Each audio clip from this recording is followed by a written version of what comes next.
There is a white spray bottle with a blue spray head hanging from a nail right beside the back door of my barn. Inside is a liquid you can buy at any hardware or grocery store in your town for less than $2. It is not a commercial pesticide. It does not have a skull and crossbones warning label. It does not have some long chemical name you cannot pronounce. It is something you probably already have sitting in your kitchen, right next to the sink, and you have been using it your whole life for something else entirely. Right now, on the leaves of my Swiss chard, 300 green aphids, what my grandfather used to call plant lice, are coated in that soapy foam. In 15 minutes, every single one of them will be dead, dried up, dropped onto the dirt. It will not hurt my honeybees. It will not hurt the ladybugs I have got on the rose bushes. It will not hurt my laying hens, or the hound dog sleeping under the porch, or my grandchildren running barefoot through the cabbage rows at dusk. It only kills one thing, the pests. My name is Enoch. I am Amish. I have worked this land with my own 2 hands since I was 12 years old. I have got 4 rows of Swiss chard, 6 cabbage plants, a rose bush by the fence, and a row of herbs my wife tends like they were her own children. For 9 growing seasons, I have gone without buying a single bottle of chemical insecticide, no industrial sprays, no pest control trucks in the driveway, no treatment schedules with names I cannot even say out loud. What I have got is this white spray bottle with a blue spray head, a liquid that costs less than $2, and a 15-minute method my father taught me when I was barely tall enough to see over the workbench. And today I am going to teach it to you, step by step, so you can do the exact same thing in your own garden this very evening. But first, I need you to understand why this works, because if you do not understand the why, you will make the same mistakes I made for years. A homemade insecticide, powerful, cheap. Less than $3 in ingredients you probably already have in your pantry. With this mixture, applied correctly, you will get rid of mealybugs, aphids, whiteflies, cabbage worms, tomato hornworms, red spider mites, and even those little sugar ants that sneak in through the cracks in the windowsill and climb up the pots on the porch. And when I say correctly, I mean it. Because the difference between this working and this failing is not the ingredients, it is the method, the time of day, the waiting period, the rinse afterward. Without all of that together, it is just dirty water. With all of that together, it is a weapon. And here is the best part. A professional exterminator would charge you between $80 and $150 for a single visit to your yard. This spray bottle costs $1.50. Maybe $2. I am going to be straight with you from the start. If you already tried vinegar by itself and it did not work, I understand. If you squirted some dish soap on top and the aphids just stayed put, I understand that too. I did the same thing for years. A little here, a little there, no measuring, no order. And the plants kept suffering. What changes everything is the exact proportions, working it up into a good thick foam, the time of day you apply it, and above all, one step almost nobody does, the rinse at 15 minutes. Without that step, you burn the leaf. With that step, you save the plant. So stay with me, because what is coming is not some vague gardening tip. It is a complete procedure. And I am going to explain it like we are both sitting on the front porch, coffee in hand, no rush. So how does this actually work? Think about a pan of soapy water. You use it to wash the grease off a cast iron skillet, right? The soap breaks down the grease, dissolves it, strips it right off the metal. Now imagine that same action happening on the body of an aphid. The bug has a waxy outer coating, a greasy film that keeps it from drying out. The dish soap dissolves that coating, breaks it down, strips it off the same way it strips bacon grease off your skillet. And the bug, without that barrier, loses moisture from every direction. it dries out, it dies. But soap alone, diluted in water, sometimes does not penetrate deep enough, especially on those mealybugs hiding under their white cottony shell, or those tiny little critters stuck to the underside of the leaf.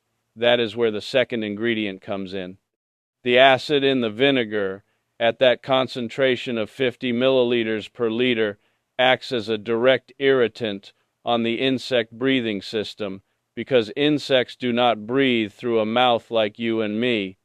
They breathe through tiny little holes along their sides, small breathing pores called spiracles. The vinegar, on contact, irritates those pores. The insect suffocates. It freezes, cannot move. And the foam, that foam you work up when you stir the mixture, serves a critical mechanical function. Foam traps the insect, it wraps it, and it seals it inside an acidic soapy film. It traps, it wraps, it seals. The insect gets encased in an acidic soapy film that keeps it from moving, breathing, or escaping. It is a combination of three things happening at once. The soap strips its protection, the vinegar irritates its breathing, and the foam traps it in place. Three mechanisms simultaneous. No aphid, no mealybug, no whitefly can survive all three at the same time. Red spider mites, the ones that leave the leaves with pale speckles and a dusty look like somebody poked them with a fine sewing needle, they go down too. Mealybugs, that look invincible with their white cottony armor, they go down too when the foam penetrates under that shell. That is, in essence, how it works. 3 attacks, 1 bug. No way out. Now, the recipe. Pay close attention, because there is no room for guesswork here. You need 3 things. 1 liter of clean water. I personally use rainwater. I collect it in an oak rain barrel beside the barn, because we do not have municipal water out here, and because it is living water, untreated, no chlorine, no chemical additives. It is free, it falls from the sky, and my plants prefer it. But you do not need rainwater. You can use tap water without any problem. All I ask is that you let it sit for 1 hour in an open container, no lid, so the chlorine evaporates out. Clear, clean water, the same water you would use to water your tomatoes, that is all. Dish soap, 25 milliliters. It can be regular dish soap, the kind you use to wash the supper dishes. You do not need anything special. You do not need expensive insecticidal soap from the garden center. Kitchen soap works fine, the bottle sitting right next to your sink, and vinegar, 50 milliliters, double the soap. It can be plain white distilled vinegar or apple cider vinegar. Both work equally well. I prefer apple cider vinegar because I make it at home from the fall apple harvest scraps, but the white kind from the grocery store works just fine. 1 liter, 25, 50, no more, no less. Those are the exact proportions. Respect them. Pour the water into a wide container, a wash basin, a big pitcher, a clean bucket, whatever you have got on hand. Add the 25 milliliters of dish soap, then the 50 milliliters of vinegar, and now, with a wooden stick, a wooden spoon, whatever you have got, stir. Stir hard, with purpose. I want it to foam up, lots of foam. Do not be afraid of the foam. The foam is your ally. The foam is what is going to wrap around the insect, what is going to plug up its breathing pores, what is going to keep it from escaping. If it is not foaming, stir more, faster, harder. When you have got a thick white layer on top, like the head on a freshly poured beer, it is ready. Pour the mixture into your spray bottle. A clean one that never had weed killer or any other harsh chemical in it. Mine is white, with a blue spray head, and I have got it hanging from a nail by the barn door. And there you have it. Less than 1 minute of preparation, less than $3 in ingredients. And when do you apply it? Here is what separates success from disaster. Never, hear me clearly, never apply this mixture with the sun high overhead. never on a clear midday, never when the leaves are getting strong direct sunlight. The vinegar and the soap on a hot leaf exposed to the sun react. They burn. The leaf turns brown, dries up, dies. And you wanted to save it, not kill it, so you apply it on cloudy days, or at dusk, or after dark, or at night with a flashlight. I do it after supper, when the sun is already gone behind the barn and the evening air cools down. The plant is relaxed. The product works on the insect without the leaf taking any damage. Got a cloudy day tomorrow? Perfect. That is your day. Can only do it in the evening after you get off work. Perfect. Wait until the sun goes down and apply it then. There is no rush. The pests are not going anywhere in an hour, but the sun can burn your plant in minutes. Spray generously. Do not hold back. Soak the affected areas. The top of the leaf, yes, but especially the underside. That is where they hide. That is where the cabbage moths lay their eggs. That is where the aphids cluster in tight bunches. That is where the whiteflies stick. Spray the stems, the tender new growth, the joints where the leaf meets the branch. If you see a fat green cabbage worm or a tomato hornworm on the crop, spray it directly. If you see a line of sugar ants climbing up the rosebush stem, spray the whole line. If you see that pale speckling from spider mites, that discoloration with tiny light dots, spray that leaf and the ones around it. Be thorough, be meticulous. Do not leave a single leaf unchecked. And now, the step almost nobody does, the step that changes everything. Wait 15 minutes, exactly 15 minutes. From the first minute you will see the insects starting to drop. The aphids loosen up, the whiteflies stop flying, the caterpillars curl up, but do not touch the plant. Do not rinse it yet. Let the product do its work. 15 minutes, not 10, not 20. 15. And when those 15 minutes are up, you take another spray bottle with plain water or a watering can or a gentle sprinkler and you rinse the plant with clean water. Clean water, no soap, no vinegar. You wash the leaves top and bottom. You rinse the stems. You wash away every bit of residue, all of it. Because if you leave the product on the leaf any longer than necessary, the leaf gets damaged, it burns. It spots. The rinse is not optional. The rinse is the key. It is what protects the plant after the pests are dead. It is what turns this into a safe insecticide instead of a poison for your garden. Without the rinse, you kill the bug, but you kill the leaf too. With the rinse, you kill the bug and the leaf stays clean, healthy, ready to keep growing. If you are wondering how many times you need to do this, the answer depends on how bad the infestation is. If you have got a few aphids, one mealy bug here or there, 2 or 3 cabbage worms on the broccoli, one good application is enough. Once, well sprayed, 15 minutes, rinse, done. But if the infestation is widespread, if you see clusters everywhere, if the ants have taken over the whole rosebush, if the whiteflies cloud up like snow when you shake the leaves, then you do the full treatment one day, wait 3 days, and repeat the exact same procedure, same proportions, same time of day, same 15 minutes, same rinse. Those 3 days of waiting, let whatever eggs survived hatch out, let the insects that hid come back out, and the second pass takes care of them. 2 applications, 3 days apart, no more. You do not need more than that. But I want you to understand the limits. This is not magic. This is not going to bring back a plant that is already dead, dried out, eaten down to the stem.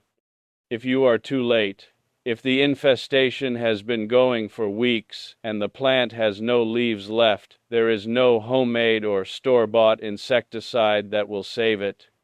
It is also not a solution for an entire 3-acre field with an out-of-control infestation.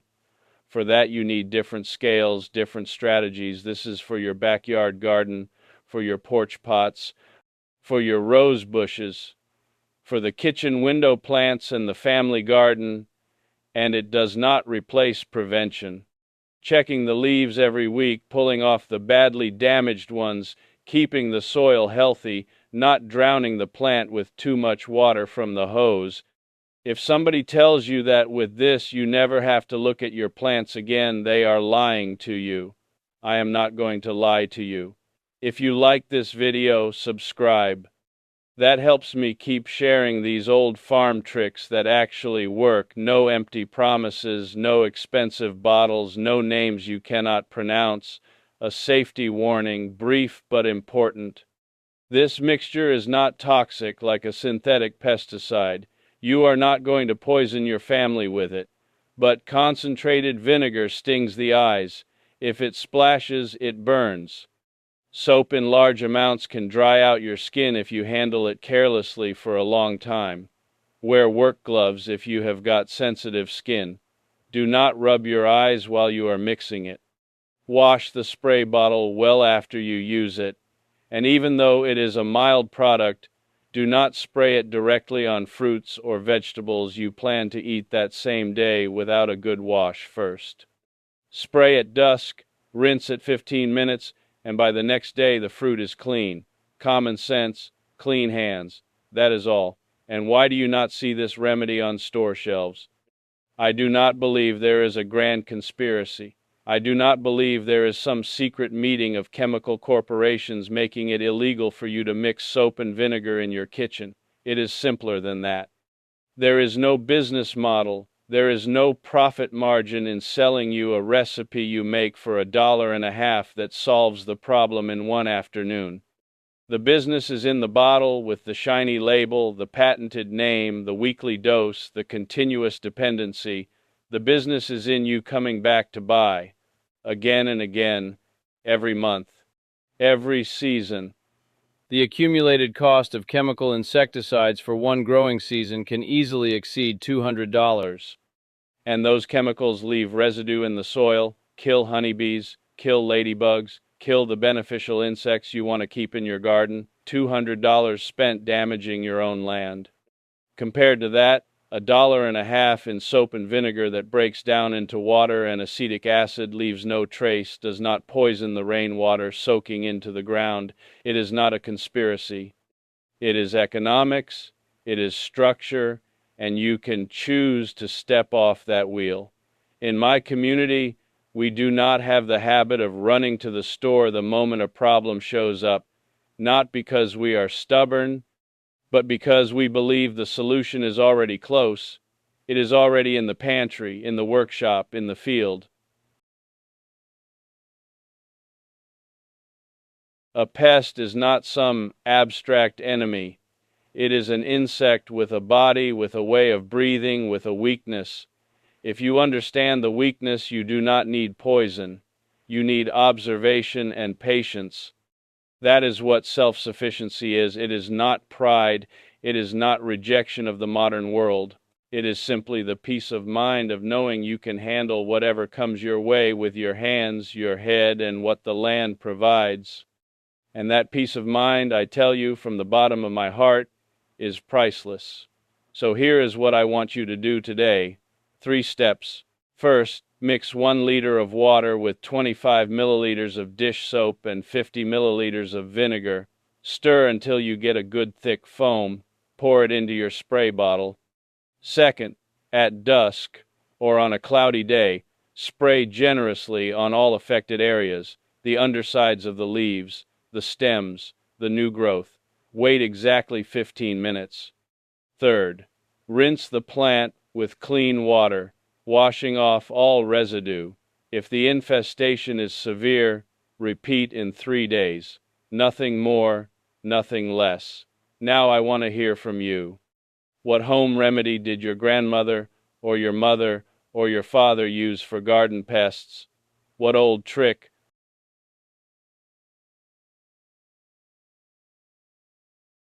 And if this video helped you, subscribe if you like the video, hit the bell, share this with that neighbor who has been fighting aphids for weeks and does not know what to do.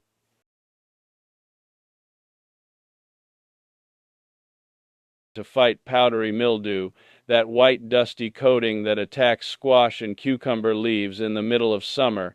No chemicals, just what is in the refrigerator.